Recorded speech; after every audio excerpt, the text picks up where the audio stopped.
শ্রাবণ মাস মাঝামাঝি চলে এসেছে। আর এখন যে সময়টা, এই সময়টা হচ্ছে বৃক্ষরোপণের একদম উপযুক্ত সময়। গাছে গাছে ফুল এবং পশু পাখির কলক কাকলিতে মুখরিত চারপাশ। ঠিক এই সময়টাই যেন বৃক্ষরোপণের একটি উপযুক্ত সময়। চতুর্দিকে ফুলে ফুলে সুশোভিত। আমরা বায়ুমণ্ডল থেকে যে অক্সিজেন নিয়ে থাকি, মূলত তা এই গাছ থেকে আসে। আর এই শ্রাবণ মাসে কখনো রোদ কখনো বৃষ্টি, এ নিয়ে যেন প্রকৃতি তার অপরূপ রূপে সেজেছে।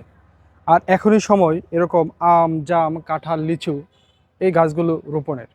আপনি এখন প্রত্যেকটি নার্সারিতে দেখবেন বিভিন্ন ধরনের ফুলের গাছ, ফলের গাছ, ইভেন অনেক বৃক্ষ যেগুলো রয়েছে আসবাবপত্র তৈরির জন্য, এই ধরনের অনেক গাছ রয়েছে। বিশেষ করে টবে লাগানো যে গাছগুলো রয়েছে, এগুলো বসতবাড়ির সৌন্দর্য বৃদ্ধির জন্য এরকম সুন্দর সুন্দর অনেক ছোট ছোট পাতাবাহার বা অনেক ফুল রয়েছে, যেগুলো আপনি যদি টবে লাগানোর জন্য নিয়ে যান, তাহলে বসতবাড়ির সৌন্দর্য অনেক অংশেই বৃদ্ধি পাবে। এ ধরনের গাছগুলো যদি আপনার বাড়িতে থাকে, সেক্ষেত্রে আপনার বাড়ির সৌন্দর্য যেমন বৃদ্ধি পাবে, আপনার মনন বিকাশে এটি সহযোগিতা করে থাকবে। আসুন আমরা সবাই বৃক্ষরোপণ করি এবং আমাদের পরিবেশকে আমাদের নিরাপদ বসতির জন্য উপযুক্ত করে তুলি। ধন্যবাদ সবাইকে।